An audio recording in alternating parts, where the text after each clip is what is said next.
नमस्ते दोस्तों। आज हम एक पत्थर तोड़ने वाले इंसान की बात करेंगे। यह पत्थर तोड़ने वाला इंसान हर रोज पत्थर तोड़ के गांव में ले जाके बेचता था और लोग उसे खरीदते थे। ये अपनी ज़िंदगी से बहुत सेटिस्फाइड था, बहुत हैप्पी था। ज़िंदगी मस्ती से चल रही थी। और एक दिन उसने एक धनी व्यक्ति को देखा और ये धनी व्यक्ति का आराम देख के उसके मन में ख्याल आया कि काश मैं भी धनी होता तो मुझे मेहनत नहीं करनी पड़ती। बस ये ख्याल था। पर वो जिन पहाड़ों में जाता था वो पहाड़ों के अंदर मैजिकल पावर्स थे, दिव्य शक्तियां थी। और वो पहाड़ किसी भी मनुष्य को जो भी आशीर्वाद देते वो पूरे हो जाते थे। तो वहां पे उन पहाड़ों ने इसकी मन की बात सुन ली और इसको आशीर्वाद दिया। दूसरे दिन ये व्यक्ति धनी व्यक्ति बन गया।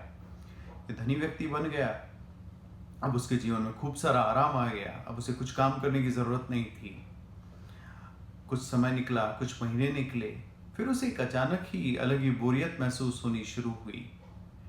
अब उस बोरियत के अंदर उसे समझ में नहीं आ रहा था कि वो कैसे उसका क्या करे, कैसे जीवन व्यतीत करे। उसने एक राजा को जाते हुए देखा। उसने देखा कि वो राजा के आगे पीछे नौकर चाकर, उसके मंत्री लोग, उसके मन में ख्याल आया कि जिंदगी तो ऐसी होनी चाहिए। फिर वो व्यक्ति पहाड़ों में वापस पहुंचा, प्रेयर किया, पहाड़ों ने उसे आशीर्वाद दिया, वो राजा बन गया। बंदा अब जब राजा के जैसे जीवन जी रहा है, जिंदगी चल रही है, पर उसने महसूस किया कि उसका शरीर अब दिन ब दिन काला होता जा रहा है। उसने उसके लिए उपचार पूछे। फिर उसे किसी ने बताया ये तो सूरज का पावर है। सूरज की गर्मी से हर इंसान की चमड़ी धीमे धीमे काली होती जाती है। फिर वैसे ही अलग अलग विचार मुद्राओं में रहते हुए उसे एक दिन ख्याल आया कि एक राजा से भी पावरफुल तो सूरज है। अगर सूरज जैसा मैं बन गया तो मैं तो हमेशा के लिए हो जाऊंगा, ना मैं कुछ होगा मुझे, ना मैं काला होऊंगा। तो फिर वापस उसने जाके प्रेयर की, पहाड़ों ने फिर से उसे आशीर्वाद दिया और वो व्यक्ति सूरज बन गया। अब शुरुआत में काफ़ी अच्छा लगा कि वो जहाँ पे भी जाता उजाला होता, परंतु उसने देखा कि कुछ समय के बाद में उसके उजाले से चीज़ें झुलसने लगी हैं। फिर उसके मन में वापस वही कुछ खालीपन शुरू हो गया, वही अकेलापन शुरू हो गया जिसका उसे कुछ समझ में नहीं आ रहा था। फिर उसने देखा कि एक दिन उसकी रोशनी के आगे कुछ बादल आ गए और वो बादल ने दूसरे लोगों को उससे झुलसने नहीं दिया। फिर बंदे के मन में फिर से एक नया ख्याल आया कि बादल में बड़ी ताकत है, कि बादल का पानी लोगों को जीवन भी दे रहा है और मुझसे बचा भी रहा है। तो वापस उसने पहाड़ों में जाके प्रार्थना की और उसे आशीर्वाद मिल गया और वो बादल बन गया।